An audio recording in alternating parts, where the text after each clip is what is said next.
దీపదానము చాలా గొప్పది అన్నాడు. దీపదానం అంటే ఏదో ఒకటి మట్టిలో ఇంత నెయ్యి పోసో నూనె పోసో ఎవరో ఒకటి దొరికితే బ్రాహ్మణుడి చేతిలో పెట్టి మనం హడావిడి పడి అక్కడి నుంచి ఆ చేతికి నూనె నువ్వు పూసుకుని వాళ్ళకు పూసి ఇట్లా చెయ్యమని అర్థం కాదు. దానికి ఏది చేసినా శోభాయమానముగా గొప్పగా శుచిమంతముగా చెయ్యాలి.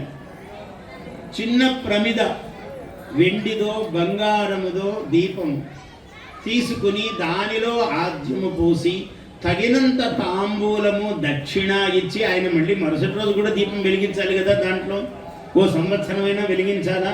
సంవత్సరం ఆయన వెలిగించమని మనము దానము గొప్ప ఫలము, మనమేమో దానం చేసినామనే కీర్తి పొంది ఆయనకు రోజు ఖర్చు పెడితే మనకెట్ల పుణ్యం రావాలి? దీపదానం అంటే కనీసము సంవత్సరము వెలిగించడానికి ఆజ్యము నేతికి ఎంత ఖర్చు అవుతుందో మనం ఇవ్వాలి. అదే దానము.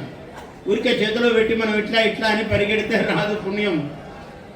చాలా మంది చూస్తుంటారు, హడావిడి పడిపోయాడు, అక్కడ బ్రాహ్మణ గణపతి చేయి పట్టుకొని లాగి ఇట్లా పెట్టేసి నమ్ముకే ఇట్లా పుణ్యం రావాలి. ఆయన దీపం తీసుకుని ఆయన ఏం చేయాలి?